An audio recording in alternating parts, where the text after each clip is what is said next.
you very much. Yes, my name is Emily Massi. I'm a registered dietitian and I work as a nutritionist for Giant Food. I am so excited to be here with all of you today to talk about this topic. I think it's a very important one, and hopefully it gives you all some good information and things that you can put into action to help age gracefully. And today we're going to focus on the health of a little bit about how to keep our brain healthy, how to keep our bodies healthy to support a healthy brain. And we're going to go through some really easy lifestyle tips that hopefully we can all put into practice. Of course, I want to make sure to answer all of your questions as well. So as we go throughout the presentation, please feel free to enter all of your questions in the chat box. When we get to the end of the presentation, I'll be happy to answer them for you. And then I'll also be happy to answer any other questions that you may have at that time related to nutrition and healthy living. This is your time with a dietitian. So if you've got questions on this topic or others related to nutrition and healthy living, we'll definitely leave some time for Q&A at the end. So without further ado, I'm going to go ahead and get started. As I mentioned, today we are going to be focusing on brain health and understand the role that aging plays in our brain health and what we can do to promote a healthy aging brain. Then we are going to hit the aisles, and this is one of my favorite parts of the presentation because I find it to be a very helpful portion. I'm going to be giving you some very specific product recommendations, tools, and resources that you can use to put everything that we're going to talk about into practice. And then finally, we're going to tie it all together with some tips that you can apply at home. So let's start off talking very generally about aging, because we know, of course, that aging is inevitable. Now, many diseases or conditions, things like diabetes or high blood pressure or high cholesterol or high triglycerides, these things would be considered abnormal or maybe even alarming in a younger adult population. But what we're seeing now more commonly is that these conditions are actually revealed to be part of a normal aging process in most people age 65 and older. And in fact, the most common diseases and conditions that people 65 and older face include conditions of the brain, maybe dementia or Alzheimer's onset, cardiovascular disease, osteoporosis, COPD, depression, obesity, etc. But the good news is that successful aging begins very early in life. And I really like to emphasize at this point in the presentation that there is no time that is too early or too late to take care of yourself and to ensure that you are aging successfully and keeping your brain healthy. That being said, of course, the earlier we start, the better. The more that we focus on our nutrition, our exercise, our lifestyle habits, the more that we care for ourselves and protect ourselves from these chronic diseases, the better. So it's never early or too late, but starting today is always going to be the best option. The goal of nutrition intervention for the older adult is maintenance of good health and well-being and reduction of the risk of chronic and debilitating diseases. So with that, let's move into talking about brain health a little bit. A lot of times we think when we talk about health and when we talk about aging, we think about keeping our body healthy, or we think about keeping our weight in check, or maybe losing weight.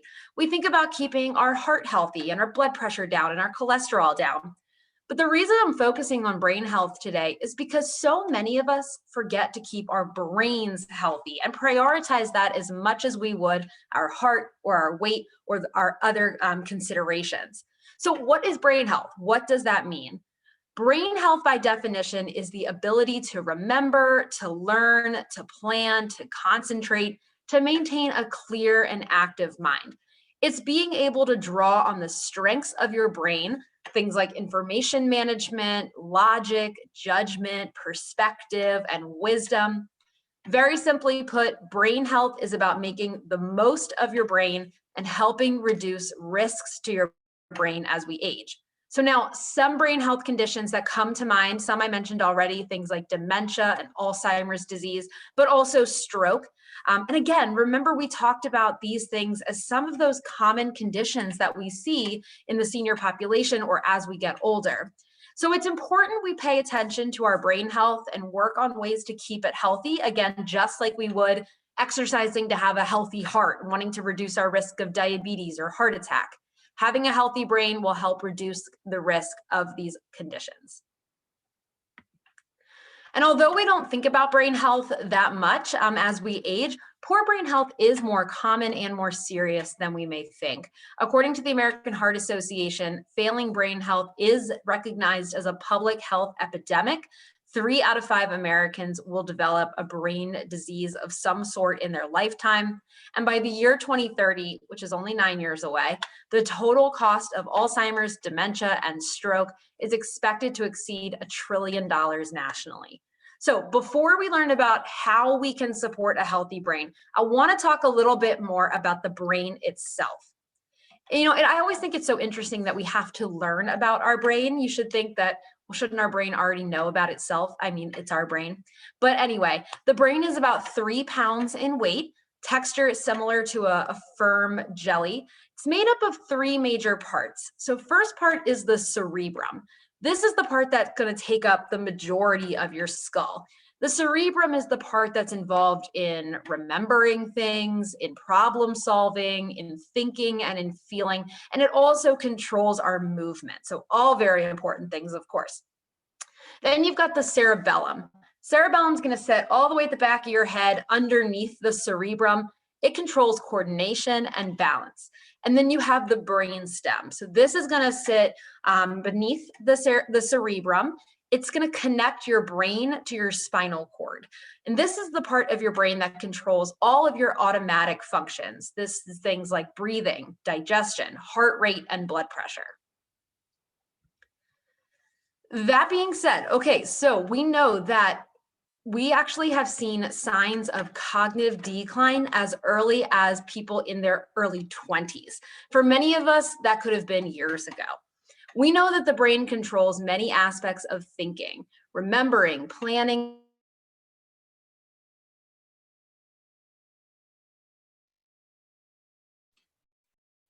tasks, and how successfully we're living independently. And we know that aging can bring both positive and negative cognitive changes. This is because of the actual physical changes in our aging brain. Certain parts of our brain actually shrink as we get older, especially those parts that are important to learning and other complex mental activities. In some other parts of our brain, communication between neurons can get reduced, and blood flow in our brain may also decrease, as well as we might see some inflammation occurring. This is all very natural that happens as we age. And these changes can affect our mental function, even in very healthy older people. Again, this is just a natural process. For example, some older adults find that they might not do as well as younger people on very complex memory or learning tests, but given enough time, they do just as well. There's growing evidence that the brain remains plastic. It's a term called brain plasticity. It means that we're able to change our brain. We're able to adapt to new challenges and new tasks and continue to learn. And that is very important. And that's why it's never too early or too late to make sure we're maintaining a healthy brain. Now, some changes in thinking, as I said, are common as we get older. For example, having some difficulty finding words or recalling names, maybe problems with multitasking. But there is a very big difference between normal, natural aging processes and the onset of dementia or Alzheimer's disease. So I wanted to just take a moment to really recognize the difference between the two, put up this chart here, definitely something to maybe take a screenshot of and be aware of. And if you are concerned that maybe you are not sure which side of the chart you may fall on, definitely talk with your healthcare provider. Okay, so now that we've learned about the brain a little bit and talked a little bit about the aging process in relation to our brain, we want to identify some risk factors to poor brain health. Like I said before, as early as when we enter our 20s, signs of cognitive decline begin. And age and genetic factors are simply out of our control when it comes to brain health, right? We cannot control the fact that we are aging. We know it's inevitable. We also cannot control our genetic factors. But as you can see, there are many, many factors within our control that I'm going to spend the majority of time talking about today that can help us to really improve and maintain the health of our brains. Accidents such as falls, medications, our alcohol intake, as well as how well we're managing health conditions such as stroke risk, high blood pressure, diabetes, heart disease, sleep problems, of course, whether or not we smoke, and of course, our eating habits all contribute to an increased risk of poor brain health. So what can we do to promote good brain health? That's the question that we need answered today. We know that a healthy and balanced diet can help reduce our risk of dementia, Alzheimer's, and stroke. A healthy diet is going to help protect our brain. So let's talk a little bit about what that looks like. Okay, I'm going to dive in by talking about the brain healthy diet. But how many of you have ever even heard of a brain healthy diet? It's not something that we hear all that often. What we do know, though, is that what is good for our heart is also good for our brain. And that's something that you're going to hear me say a lot during this presentation. What's good for the heart is good for the brain. And luckily, there are tons of recommendations out there about what it takes to preserve and maintain a healthy heart. We know that one of the most popular and most researched heart healthy diets is the DASH diet. This stands for the Dietary Approach to Stop Hypertension. You've probably also heard of the Mediterranean diet. This is another one of the most popular and most researched heart healthy diets. Both the DASH diet and the Mediterranean diet are good for the prevention and treatment of hypertension, which is, of course, high blood pressure, and heart disease in general. Both of these diets are going to emphasize intake of fruits, vegetables, whole grains, lean meats, herbs, and spices, and are also low in red meat, added sugar, saturated fat, and salt. And both of these diets also avoid butter and margarine, cheese in excess, red meat in excess, fried foods, pastries, and sweets, or foods that are very high in saturated or trans fats. So if we have the DASH diet and the Mediterranean diet as very well researched and effective heart healthy diets, combining the two diets would make for a very great brain diet. Because again, we know that what protects the heart is going to protect the brain as well. So I'm going to introduce you all to the MIND diet. The MIND diet is a hybrid of the Mediterranean and DASH diet. In fact, it stands for the Mediterranean Dash Intervention for Neurodegenerative Delay. And it is a very similar concept to the DASH diet and the Mediterranean, focusing again on those fruits and vegetables, whole grains, and lean protein, but this time with an extra emphasis on berries and leafy greens, which specifically have nutrients that will help your brain. More on that later. Researchers believe that the foods of the MIND diet contain nutrients that are going to help prevent what's called beta amyloid plaque formation. Now, this very long phrase is essentially a potential cause of Alzheimer's disease. Essentially, beta amyloid plaque formation is a tangle within your brain that can lead to degenerative brain disease. Now, the MIND diet has not been around for very long. A little bit of a disclaimer. The first official paper on the MIND diet was published in 2015, and there's not a ton of research investigating its effects. However, very early research has shown that closely following the MIND diet is associated with a lower risk of Alzheimer's disease and slower loss of brain function. And in addition to that, again, we know what's good for the heart is good for the brain, and the DASH diet and the Mediterranean diet, of which the MIND diet originates from, are extremely well researched and extremely effective. Again, researchers believe that the foods of the MIND diet contain nutrients that help prevent that beta amyloid plaque formation, again, a potential cause of Alzheimer's disease. Now, like I said, the MIND diet is very, very similar to the DASH and the Mediterranean, but there are specific nutrients that the MIND diet focuses on specific for brain health. They are omega-3s, choline, antioxidants, pre and probiotics, and caffeine. So we are going to dive a little bit into each one of these nutrients because they have been identified as particularly effective for brain health. So let's start off with the first one, that is omega-3s. Okay, so omega-3s are healthy, unsaturated fats that have been linked to lower blood levels of beta amyloid, which is a protein that leads to that plaque formation, again, that potential cause of Alzheimer's disease.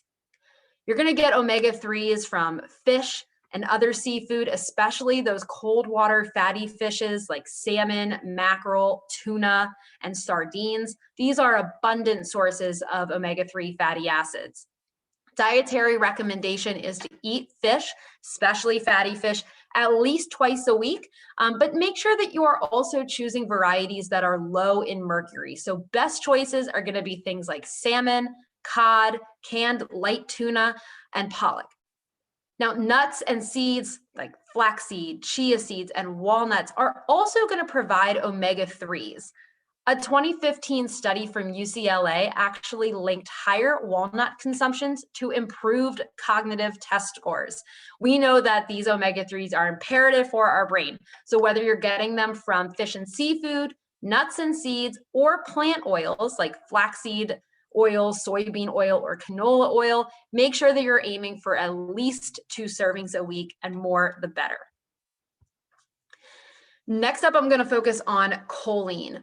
Choline is what we call a micronutrient, which means it's a mineral in our food.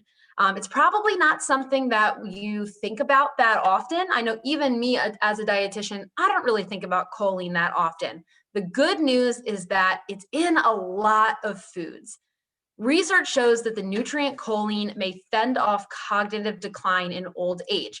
Choline is really important because it plays a critical role in the creation of a specific protein in our body that signals among brain cells and is very important for preserving and maintaining memory. So that's super important. Again, we probably don't think about choline all that much, but the good news is that the typical American gets more than enough choline. We want to make sure that we are eating a variety of foods, not only for general health, but because it's going to help us meet our choline goals as well. You can find choline in things like meat and poultry, fish, dairy and eggs, cruciferous vegetables, that's things like broccoli, cauliflower, and Brussels sprouts, kidney beans, nuts and seeds, and whole grains. All of these are going to provide choline. So if we're making sure that we're getting a little bit of each one of these foods and eating a well-balanced diet, then we're going to make sure that we're getting enough. It is important to point out, though, that more isn't necessarily better. So don't think you have to run out and start supplementing with choline. The safe upper limit is about 3,500 milligrams per day, which is easily accessible if we're going to be eating from a variety of food sources throughout the day. If you're getting choline in too large of a dose, if you're maybe supplementing too much and eating too many of these types of foods, it can cause low blood pressure, sweating, or actually excess saliva. A little bit of a weird side effect, but nonetheless. And so we also want to make sure that we're eating a balanced amount.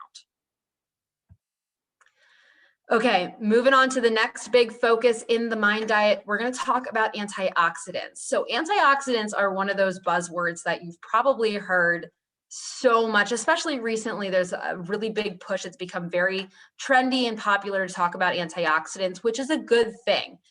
Antioxidants reduce what's called oxidative stress. Now, oxidative stress in your body means that you have an imbalance between the production of things called free radicals and antioxidant defenses. Now, free radicals are these very naturally occurring compounds in your body. We all make free radicals.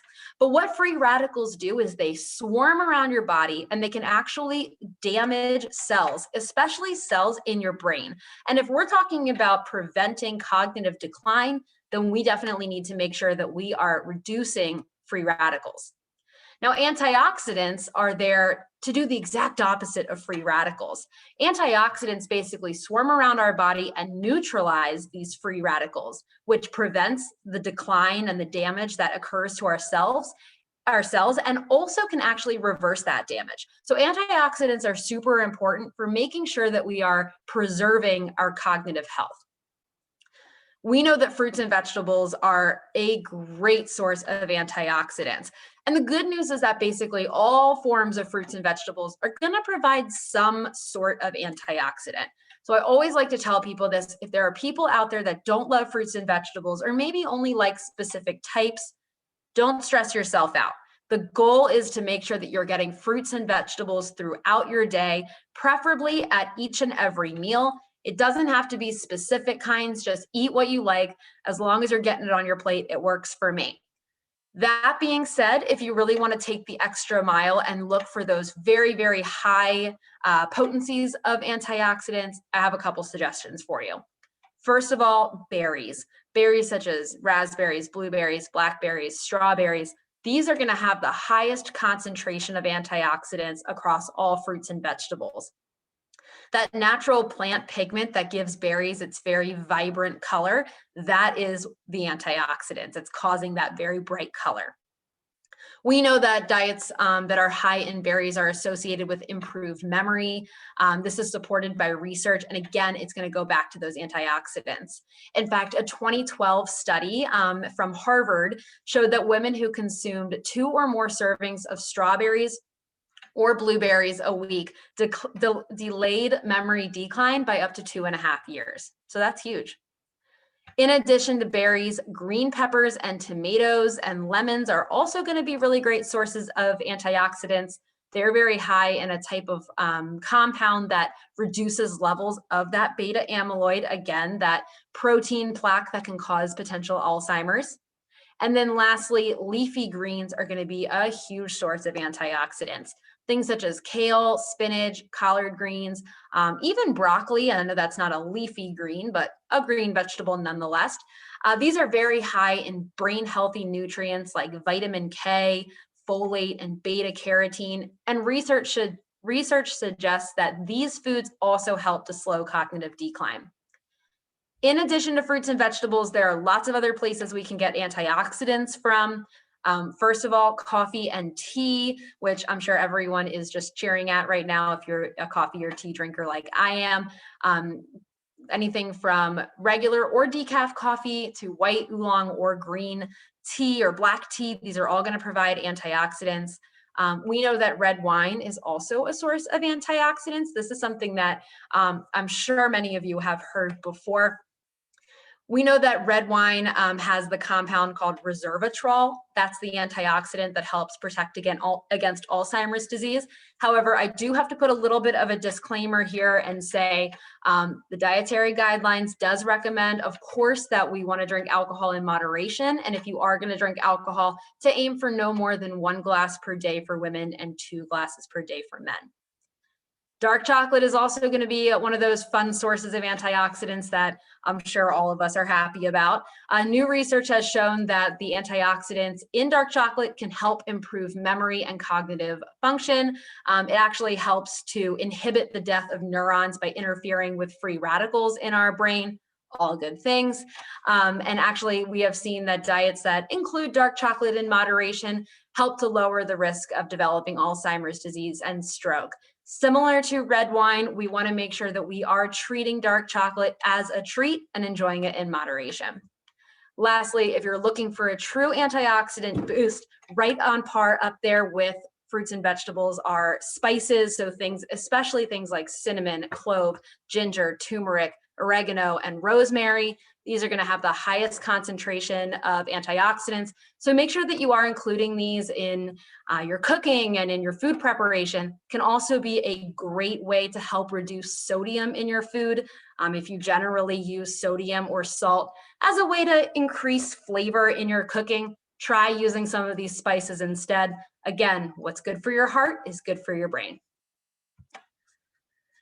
Okay, I'm going to move on to the next nutrient that is really highlighted in the MIND diet, and that is pre and probiotics. Okay, so when you hear pre and probiotics, your brain probably first goes to gut health, because that's where we talk about pre and probiotics primarily. Now, I've already said about 100 times that what's good for the heart is good for the brain, but I'm going to add one more organ in there. Research shows that what's good for your gut is also good for your brain. And that's because your gut and your brain are connected through a partnership called the gut-brain axis. Your gut and your brain are linked through biochemical signaling, which occurs throughout your entire nervous system. And it really helps to influence the health of each other. So again, what's good for the gut, what affects the gut affects the brain, and vice versa. Now, we know, like I said, pre and probiotics are great for our gut health. So they're also naturally going to be great for our brain health too. For those who are unsure the difference between the two, probiotics are those live good bacteria. So this is what we really want to make sure that we are including in our diet for our gut health, because we want to make sure that we have that really healthy balance of good to bad bacteria in our gut. And probiotics are that good bacteria. Now, because probiotics are live good bacteria, they need food just like all living organisms, and prebiotics are the food for the probiotics. You're going to find prebiotics in very, very high fiber foods. So anything from whole grains to fruits and vegetables to nuts and seeds and beans and lentils are going to provide prebiotics. Probiotics, on the other hand, you're going to find mostly in fermented foods. Probably the most common is yogurt, whether it's regular or Greek yogurt, you're going to find probiotics in there. But other foods like kefir, sauerkraut, kimchi, tempeh, and kombucha are also great sources of probiotics. The real link between the gut and the brain is still in its early developmental stages. We're still finding a lot of research out about that gut-brain axis. So keep an eye on this. I think we're going to hear more about it in the coming years. But we also know that pro and prebiotics support a healthy gut. So again, include these things as part of your normal diet. Lastly, I'm going to talk about caffeine. This is another one of those nutrients that is highlighted in the MIND diet. Now, the caffeine in your morning cup of tea might just offer more than a short-term concentration boost. We know that caffeine is a brain stimulant, but it also helps to block receptors for a chemical called adenosine, which normally prevents the release of excitatory brain chemicals. So with caffeine sort of blocking the receptors for adenosine, these brain sparking chemicals are flowing quite freely. And this is what causes that big surge of energy, and actually also potentially improves your mental performance and slows age-related mental decline. Studies show compound in tea interact with that amyloid beta, again, that toxic protein that can lead to the development of Alzheimer's disease. And a 2014 study from the Journal of Nutrition showed that participants with higher caffeine consumption scored better on tests of mental function. Now, I have to give a little bit of a disclaimer here. Many of us probably love our caffeine, but if you're sitting there thinking coffee and tea are not a normal part of my diet, do I need to include them in my diet in order to support my brain health? The answer is no. Caffeine is not an essential nutrient. You do not need it to live. If it's already a part of your normal routine, then it might have some of these benefits. But if caffeine is not a normal part of your normal routine, no need to start. You can still get all of these benefits from making sure that you're including omega-3s, choline, antioxidants, and pre and probiotics in your diet. And in fact, the upper limit for caffeine intake is about 400 milligrams per day. That's about 4 cups of home brewed coffee. You don't want to go over that because that's when you start to see those jitters, maybe sleep disruptions or medication disruptions. But also everyone's going to kind of react to caffeine a little bit differently. So it's also important for you to really be aware of how you react. That being said, the most common sources of caffeine are coffee, tea, and dark chocolate. Definitely something to keep in mind that dark chocolate does contain caffeine. So if you're including that as your bedtime snack and you're seeing some sleep disruptions, that might be the link. Okay, so I've talked about food a lot so far. And of course, I am a registered dietitian, and that's kind of where I like to focus the majority of my time. But I have to talk about some other lifestyle tips and interventions that you can put into practice to really help to maintain a healthy brain, because it's so much more than just food. I'm going to start off first with talking about exercise and balance. Moving our body is absolutely essential for promoting and maintaining a healthy brain. The physical activity guidelines for Americans suggest we should be moving about 150 minutes per week. Breaking that down, it's about 30 minutes a day, 5 days a week. And this can be any type of movement that you like. Nobody says you have to be out running marathons in order to get that brain health. Simply taking a walk for 30 minutes or taking a dance class, doing some swim laps, even some light weightlifting, stretching, all of these things are going to help your physical health and your cognitive health as well.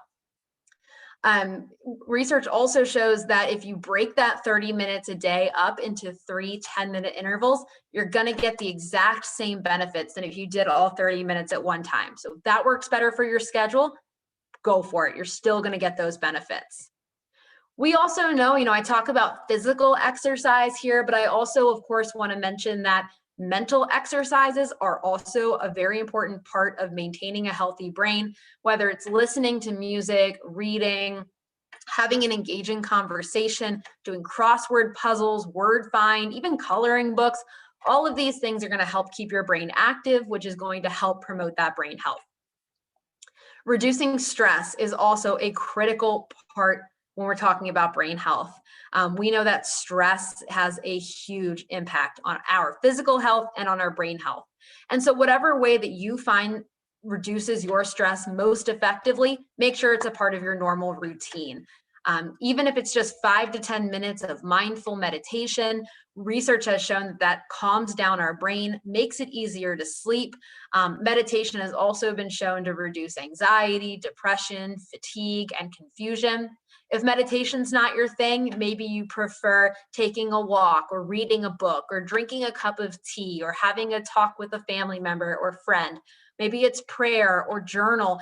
Whatever you like to do to reduce stress, make sure it's a part of your normal routine.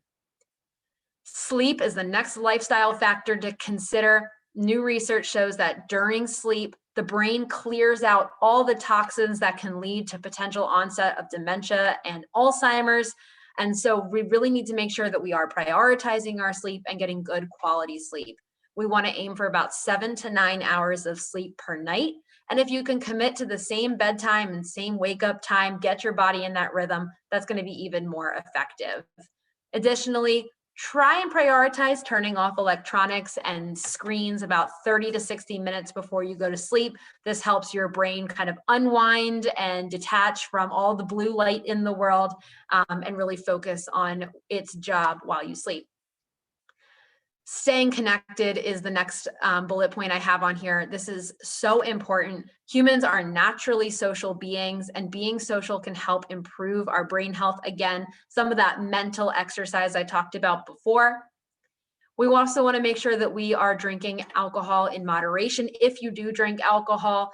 Even though I said that, of course, that red wine does have those antioxidants, we still want to make sure we're drinking in moderation so as to not offset any benefits that we may be getting. That means 1 serving of alcohol a day for women and 2 for men. We also want to make sure that we're hydrating. Our bodies are about 75% water, so we need water to function properly. All the organs in our body require it to do what they need to do to keep us feeling well and also to keep us healthy. And so make sure that you are consuming water throughout the day. Carry a reusable water bottle with you. If you don't like the taste of water, try seltzer water. You can add in fruit or herbs, maybe a small splash of 100% fruit juice, anything to really help get that hydration a normal part of your routine.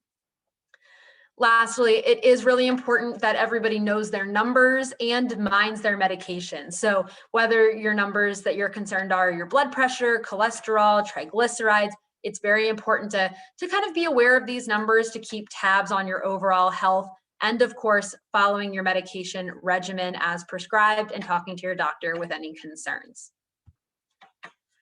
Okay, so that was a ton of information about very specific nutrients and foods.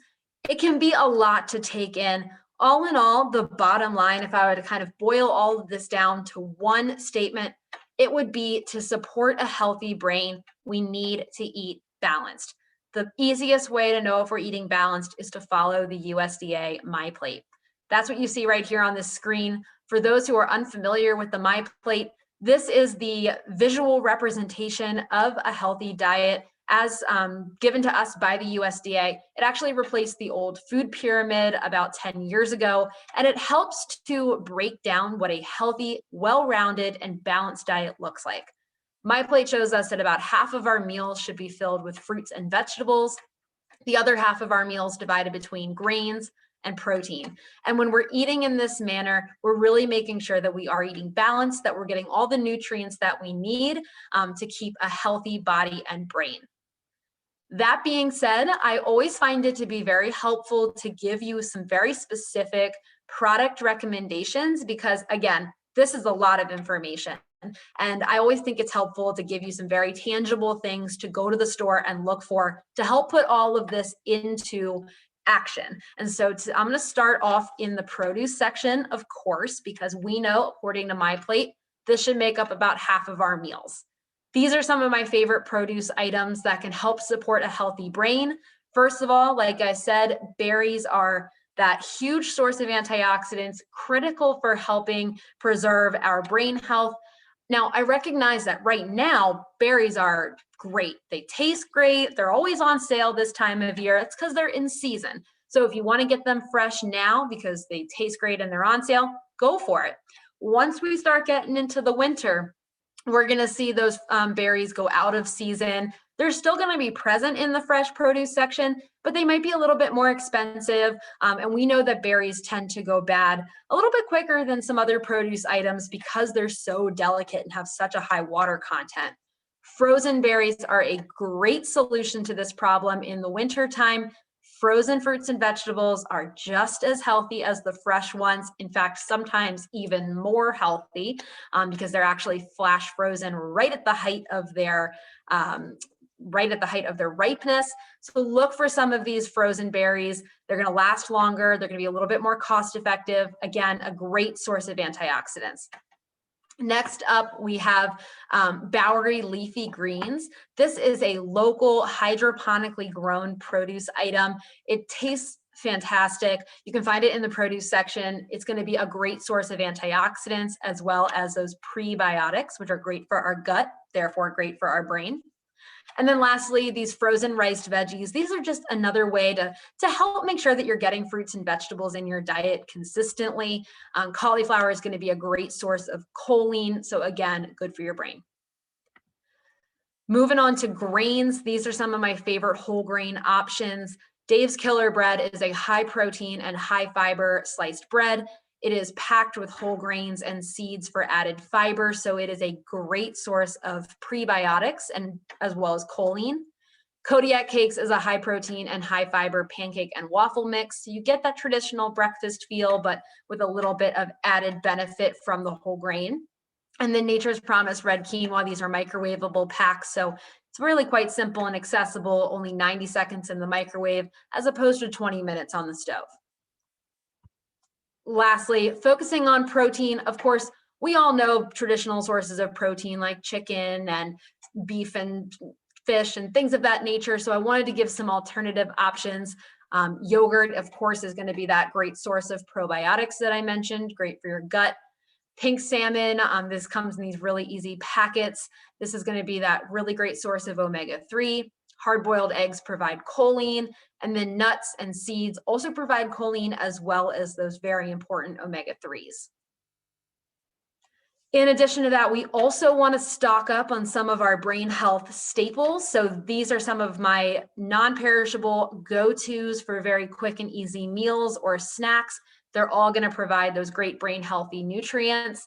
So look for things like canned beans, olive or canola oil, brown rice, quinoa, canned fish, frozen produce, nuts, and plain popcorn as really those great shelf staples that will help support a healthy brain.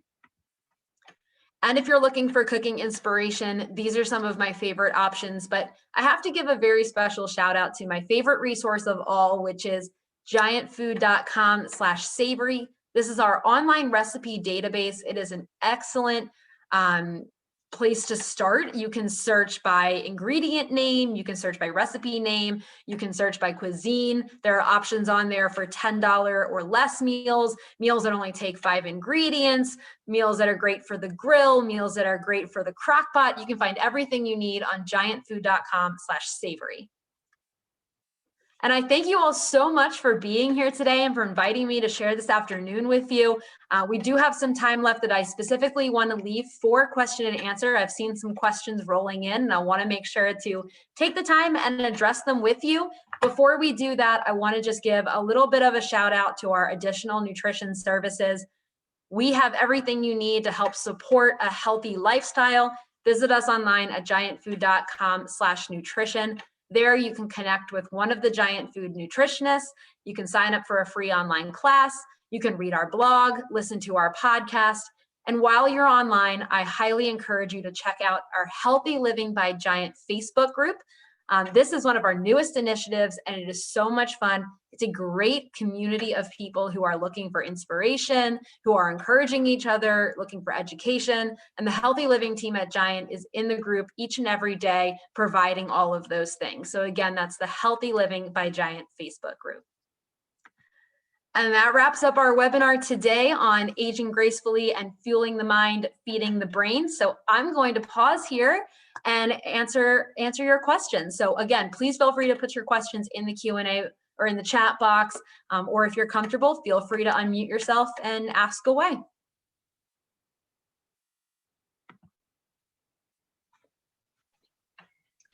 I have a comment. Yes. I got some really good tips about quick healthy things to eat, and just a really good reminder of kind of good daily habits. So thank you. Oh, thank you very much. I appreciate that. Emily, if you can stop your screen sharing so we can just see you while you're responding. Thank you. Sure.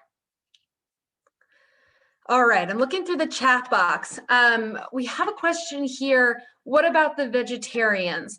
If you would like to kind of elaborate on that, I would want to make sure that I'm answering your question the way that you intended it. But just because you're a vegetarian doesn't mean that all these things don't necessarily apply or can apply.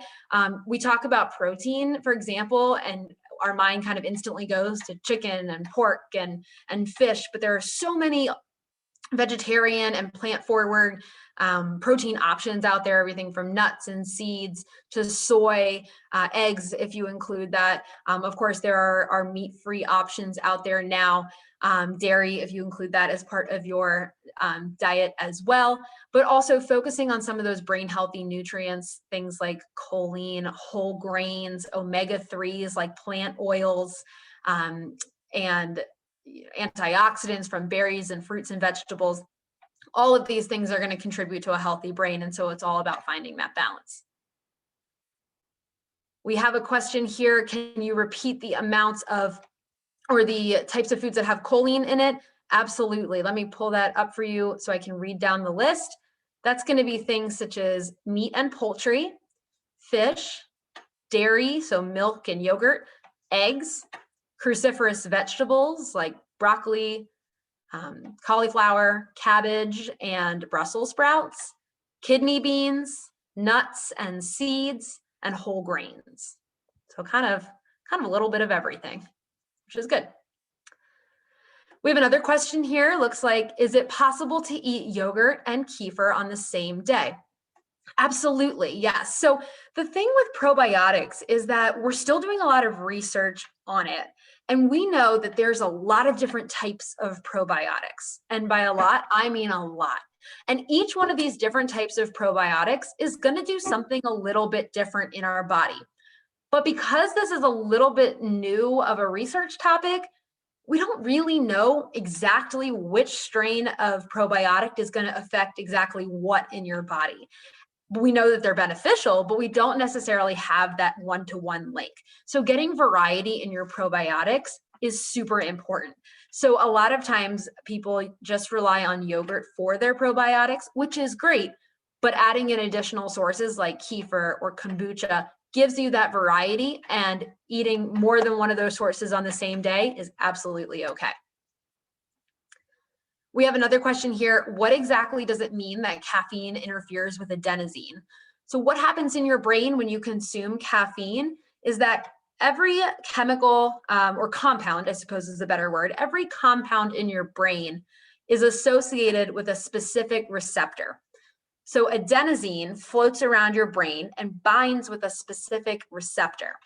Caffeine kind of takes the place of adenosine on that receptor. So it blocks the adenosine from kind of getting into its receptor. This is what causes this, in addition to the increase in excitatory chemicals, causes that surge of energy. So hopefully that helped to explain it on a little bit more of a molecular level. Okay, we have a question here. I'm a vegetarian taking only milk and milk products, no eggs and no meats. What are my protein options apart from legumes, pulses, and edamame? Okay, that's a great question. Hopefully I kind of dove into that a little bit at the beginning, but I'll run through them again. Protein options for a vegetarian that does not consume meat or eggs.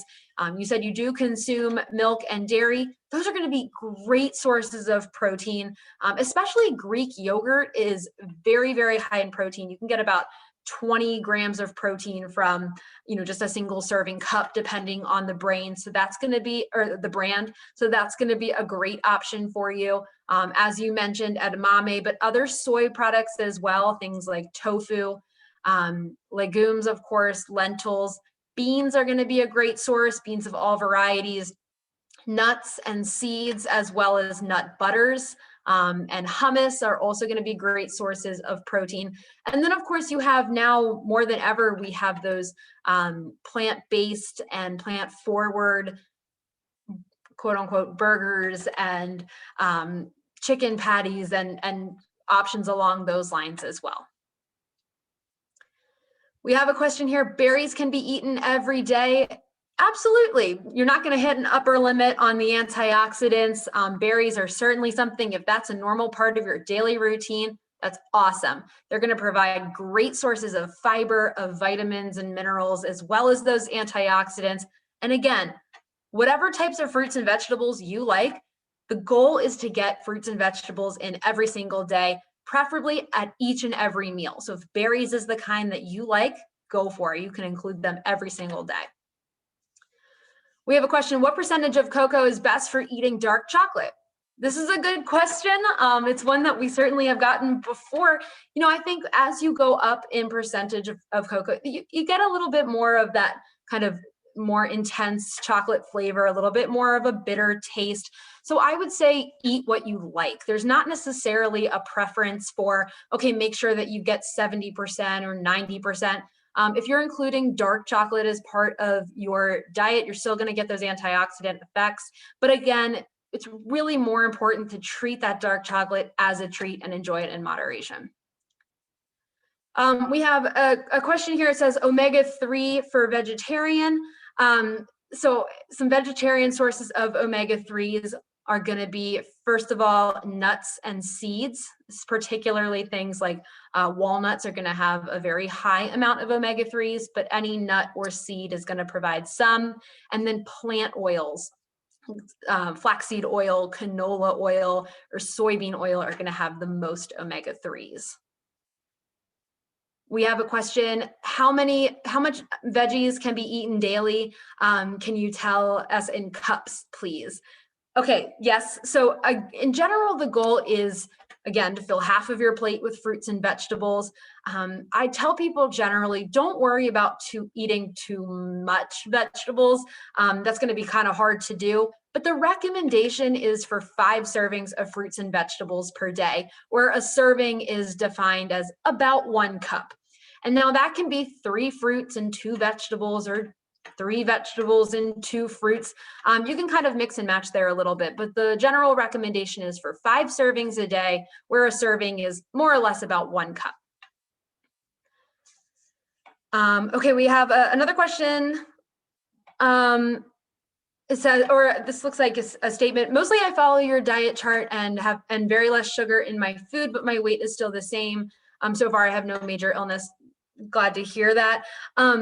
if you're interested in losing weight, certainly first of all, I always recommend first and foremost following my plate as kind of your general basis, making sure that you are including fruits and vegetables as a part of your regular dietary habits, as a part of each and every one of your meals. We know they're very naturally low in calories while also being very high in fiber. So they're going to help keep you feeling fuller for a longer period of time.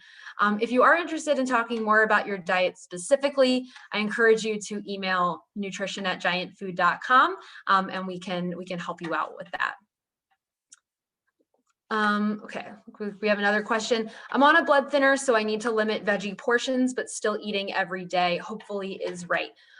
So the thing with the blood thinners is, in general, sometimes you'll hear that they recommend reducing your intake of leafy greens because of the vitamin K, potentially causing blood clotting.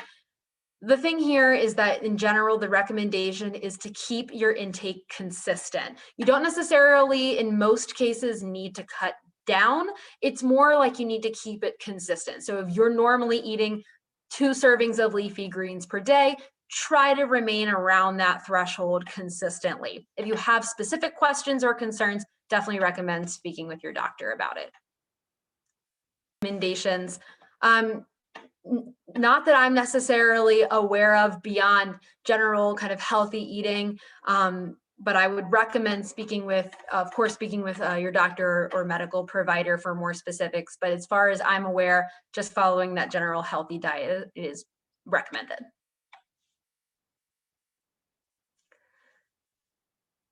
Are there any other questions out there that I can answer?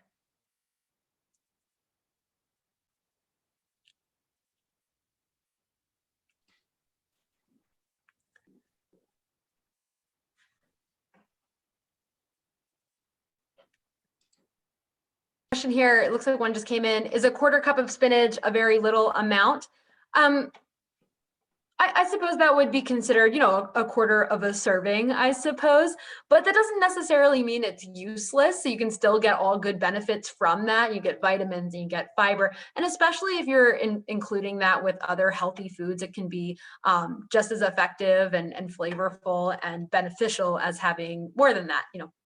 Vegetables in any serving, I'm always recommending.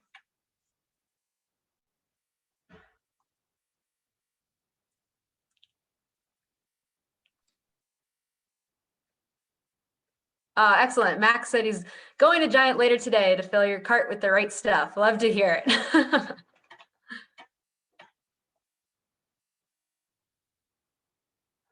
Thank you all for being here today and for providing these questions.